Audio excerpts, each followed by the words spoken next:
Hi, welcome back. We are on Module 10, Week 12, and this is the win-win transactions.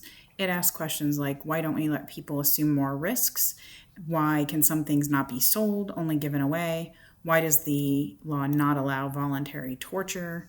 These and other perverse questions are explored in this module to demonstrate some of the strange and counterintuitive features of legal reasoning and how to explore and whether legislatures and courts can or should avoid such thinking. I'll refer you back for your final project to the first question in this section, why don't we let people assume more risks? You might want to look back at chapters 1, 3, and 10, which touches on some of those issues.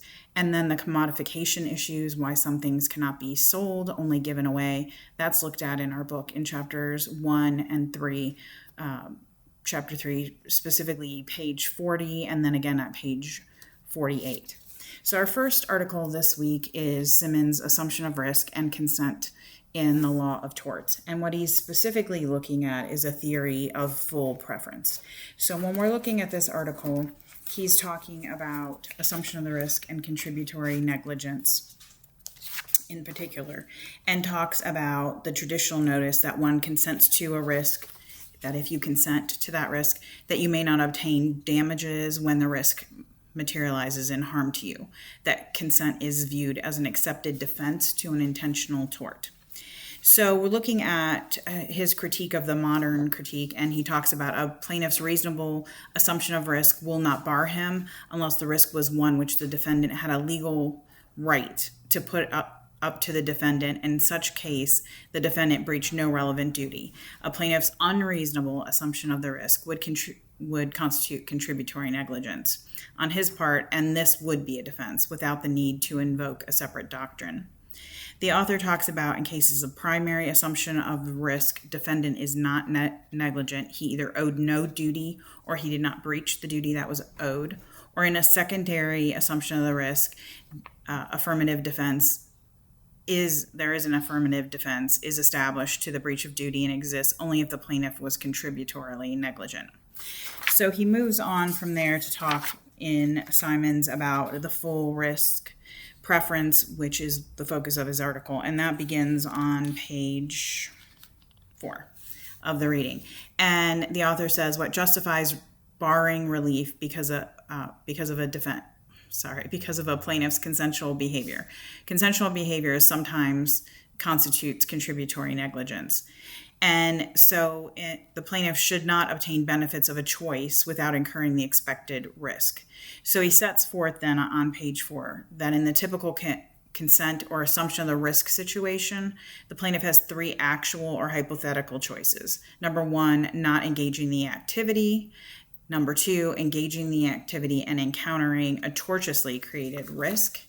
And number 3, engaging in an activity and not encountering that risk.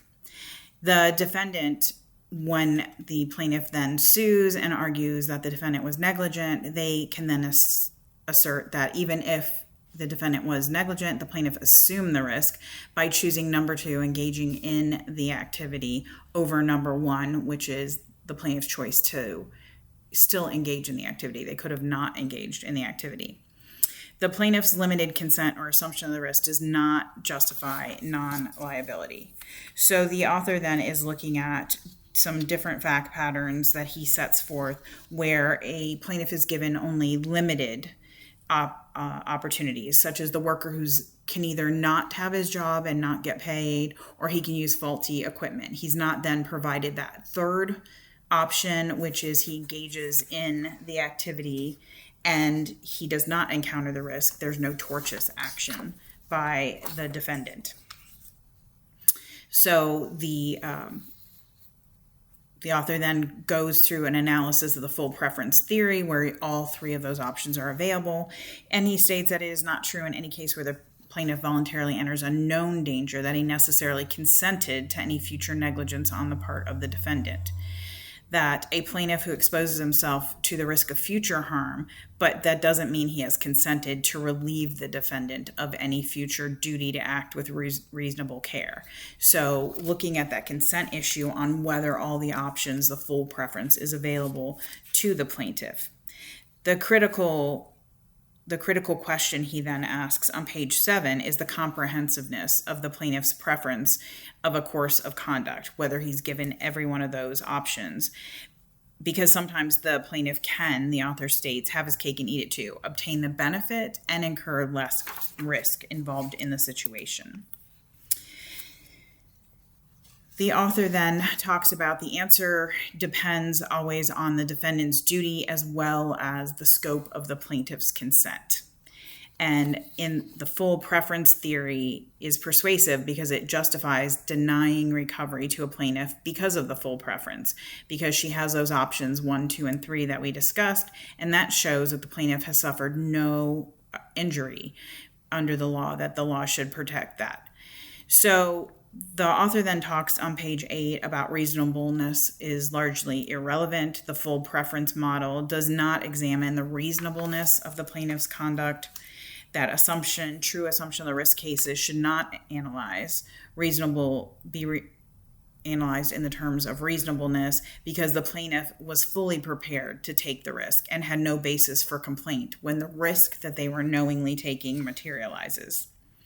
And so the author then states on page 9 that consent should be a distinctive bar if, but only if, it is demonstrated that the plaintiff prefers the alternative he actually chose over the other alternatives. He made a knowing, informed, consensual decision here. That hypothetical foresight is usually the proper test for measuring the plaintiff's full preference.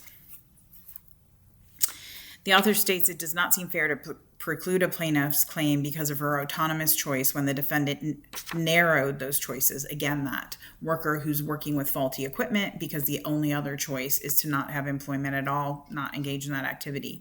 But the choice of the defendant acting within their duty of care is not offered to that specific person. So this is what the author is talking about throughout the article. He also then talks on page 10 about unavoidably dangerous activities, that sometimes that an activity cannot be made safer. And sometimes the unavoidable dangers are so extreme that it is negligent for the defendant to even offer that choice. So then there's still a duty on the behalf of the defendant because they are making a choice to offer this activity that shouldn't be offered. The author talks then at the bottom, there's a number of other discussions, but I want to turn then to page 20, the last paragraph. The author states he would discuss this matter differently when a defendant's tortious conduct has forced a choice upon the plaintiff and when the plaintiff is thereby foreclosed, again, this limited option instead of the full preference. So if the defendant limits the options of the plaintiff, so the plaintiff cannot engage in the activity free of the risk created by the defendant themselves, then the plaintiff's choice, though voluntary, is not full or complete enough to bar his claim of damages. So the author's position throughout the paper is that absent the full preference model, without the plaintiff having all those choices, then the plaintiff can still recover, because the author's position is that the full preference model would ordinarily be a complete bar to recovery. The author is looking then specifically in the fact pattern of injuries in sporting events. The bottom of page 21 is where that begins. And he states that the full preference model helps explain why courts tend to allow recovery for some, but not all, risks that are knowingly and voluntarily encountered in athletic events. So he talks about the fact that courts have found that a plaintiff may recover from injuries suffered from certain acts that include but are not limited to flagrant violation of the rules. And the reason this is because participating in a game of any type, sporting event, does not manifest consent to contacts that are prohibited by rules or usage of the game if such rules and usages are designed to protect the participant and not merely to secure better playing of the game as a test of skill. So although there's risks involved in the game, there are rules. For instance, no face masking in football, which is intended to limit injuries to the head and neck. So there are specific rules that are intended to reduce risks, and so flagrant violations of rules are not seen as knowing and willful consent because it's a risk of the game, but the rules themselves are in place to bar that. So those are some of the things the author is looking there in the full preference model on what can you assume as a risk, when are you consenting, is it a full and final and voluntary consent. All of those issues are addressed in the Simons article, Assumption of Risk, and the consent in the Law of Torts. Looking at one of the other questions we asked at the beginning of the unit about why some things cannot be sold or given away, there's an article by Anderson in your materials on Is Women's Labor a Commodity? And this takes a very critical look at commercial surrogacy. And the author makes a number of points throughout this article about this, that people who are defending commercial surrogacy are saying, first, it's supportable because there's a shortage of children available for adoption, and so that commercial surrogacy may represent the only opportunity or hope for some people to raise a family. Also, people who argue in support of it state that there are two fundamental human rights that support commercial surrogacy: the right to procreate and the right or freedom to contract. Third, that the labor of the mother can be viewed or said to be a labor of love. And finally, the argument in support is that it's similar and no different from the ethical implications for daycare, wet nursing, adoption, and insemination by a donor. The author of the article, Anderson, she then discounts all of these arguments in her paper, and her position is that commercial surrogacy and the women that perform it are degraded, that the children are degraded by reducing them to the status of commodities. She talks then about society's view of parental love and families, and then looks going to page 76 about the fact that in this commercial surrogacy situation, there is no one in that process that represents the child's interests at all. There's an agent for the adoptive parent. There's a broker that is involved. There's the birth mother, and that there's the use of persuasion money and threats of lawsuits to weaken and destroy the parental love of that birth mother, which are all viewed negatively in this article.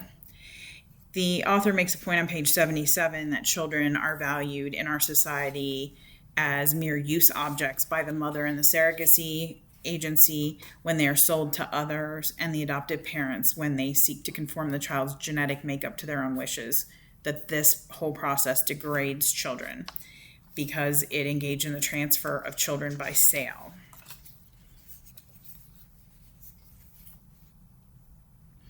The article then talks about children unsold. It uses the term unsold children of surrogate mothers are harmed by this process. They then have psychological fears that they also are going to be sold, and they have a sense of loss because they are deprived of their sibling who's involved in this, and that the commercial surrogacy process is psychologically threatening to all children because of these implications, because children are, again, made a commodity. The commodification of children is a reoccurring theme throughout the article, and also the loss of mother's rights over her child in exchange for payment is a reoccurring theme of the author here. He talks and distinguishes adoption and other things because adoption is typically non-for-profit and is not this commercial situation.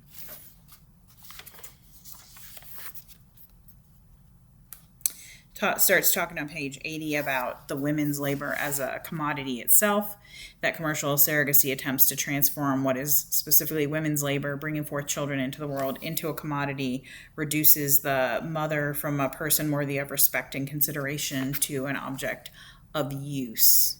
And that by doing this, we violate the respect given to a person, the birth mother in this case, treating her as something less than an autonomous individual, and we also reduce the consideration. We degrade the consideration that is given to her.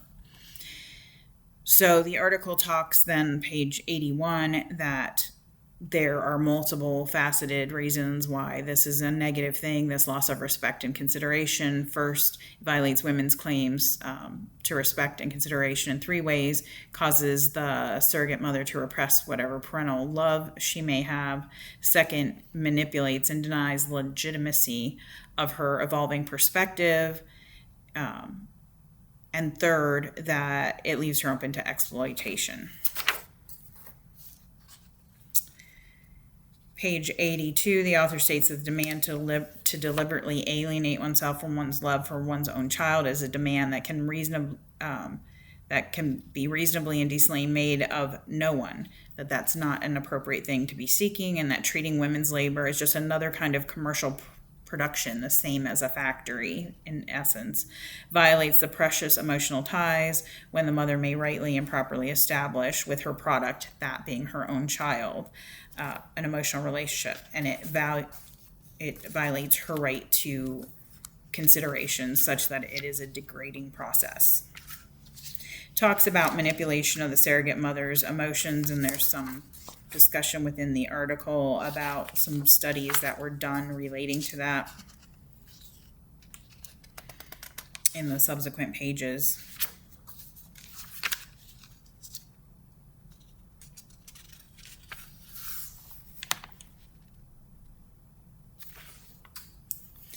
Page 87, the author then says the attempt to redefine parenthood so as to strip women of parental claims to their children that they bear does violence to the mother's emotional engagement with the project of bringing children into the world.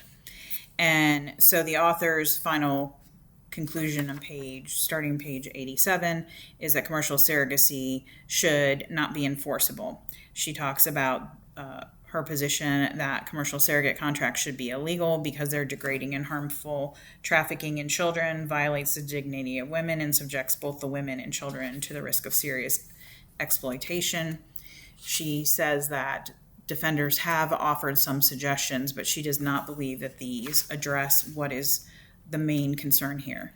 So on page 89, she states the fundamental problem with commercial surrogacy is that commercial norms are inherently manipulative when they are applied to the sphere of parental love, and to imply that a mother should feel guilty and irresponsible for her own child, it should be a violation of the law and condemned by our society. Also this week, we're going to look at chapter 11. As I mentioned at the beginning, there's some other chapters that have to do with the assumption of risk in our book, and also chapters that have to do with the commodification and why some things can't be sold. But in chapter 11 this week of the book, we're looking at line drawing as a matter of life and death. And so we're in this section about why is the law either or, and that the author then comes to the conclusion, and he sets that out right in the first paragraph of chapter 11, that most of the time either or cannot be avoided in the law. So he starts with a question of why life and death cannot be thought of as lying in a continuum, going by degrees. And so he sets forth a whole detailed analysis of this, starting on page 158 on why death is an event, not a process. So he talks about the specific stage, that being brain death, is what we typically treat a living human being is entitled to all rights and privileges until they reach that point of death or brain death. So he does a whole analysis starting on page 158 on a human and a human -1 in degrees all the way to death, and then where you would draw the line in between. Comes to the conclusion here, though, that death, and this is at the bottom of page 160, that death is really an event, not a process. Death is a cliff, not a gentle slope. And that it's not possible to be a little bit dead or a little bit alive. Death is never partial. Death is an either or phenomenon. And so there's a lot of talk in here talking about that and how you can't do this incremental continuum between life and death.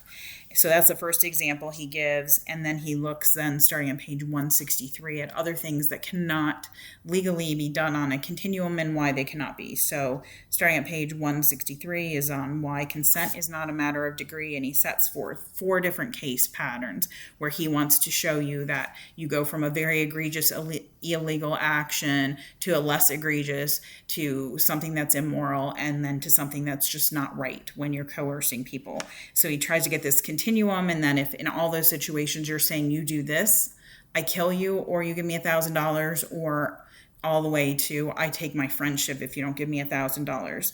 So all of these he's then looking at, do we in fact have a continuum of consent? And his conclusion on page 166 is that the validity of consent is not something you can put on a scale. It is, in fact, again, an either or phenomenon. Sets forth a couple other examples about that. And again, on page 168, he reiterates the fact that consent is either valid or not valid. It is an either or. He does the same analysis that he did with life and death and consent. On page 68, he starts doing that same analysis on whether you can do a continuum of defenses. And so he specifically talks about the defense of necessity, but says this is applicable to any defense that is offered.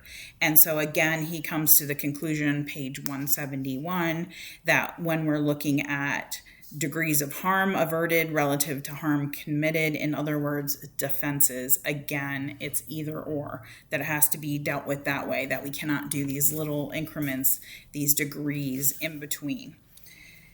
Applies the same analysis then to the pro-life position, that a child is a child from the minute of conception forward, and sets forth that as well, that again, the view is not that it is a life or it's not a life at some point. It's from that moment of conception on, it's a human being, and that argument made there.